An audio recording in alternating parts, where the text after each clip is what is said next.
सुनो जी हम भोले वाले हैं। हम भोले वाले हैं, सुनो जी हम भोले वाले हैं। दीवाने हैं भोले के हम तो मत वाले हैं। दीवाने हैं भोले के हम तो मत वाले हैं। हम भोले वाले हैं, सुनो जी हम भोले वाले हैं। हम भोले वाले हैं, सुनो जी हम भोले वाले हैं।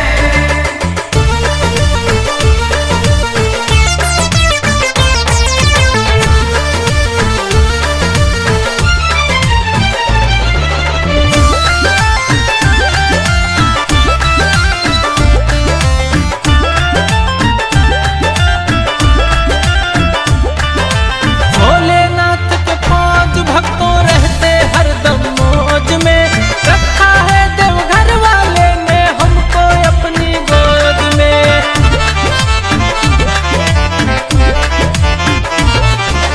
भोलेनाथ के पांच भक्तों रहते हरदम मौज में, रखा है देवघर वाले ने हमको अपनी गोद में। लाख मुसीबत आए हम ना डरने वाले हैं। लाख मुसीबत आए हम ना डरने वाले हैं, क्योंकि भोले वाले हैं, सुनो जी हम भोले वाले हैं। हम भोले वाले हैं, सुनो जी हम भोले वाले हैं।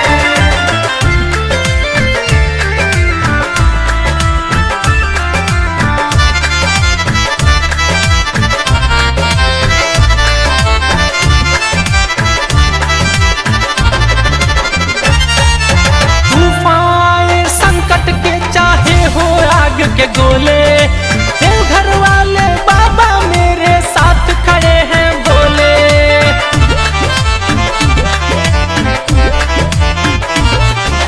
तूफान संकट के चाहे हो आग के गोले, देवघर वाले बाबा मेरे साथ खड़े हैं भोले। भोलेनाथ के सेवक हम तो भक्त निराले हैं। भोलेनाथ के सेवक हम तो भक्त निराले हैं। हम भोले वाले हैं, सुनो जी हम भोले वाले हैं। हम भोले वाले हैं, सुनो जी हम भोले वाले हैं।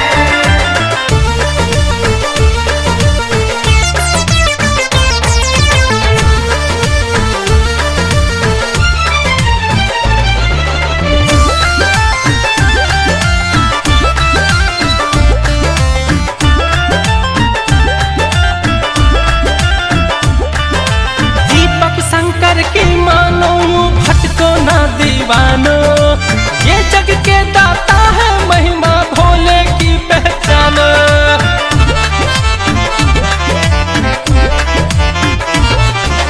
अप्पू रमेश गौतम की मानो भटको ना दीवानो, ये जग के दाता है महिमा भोले की पहचानो।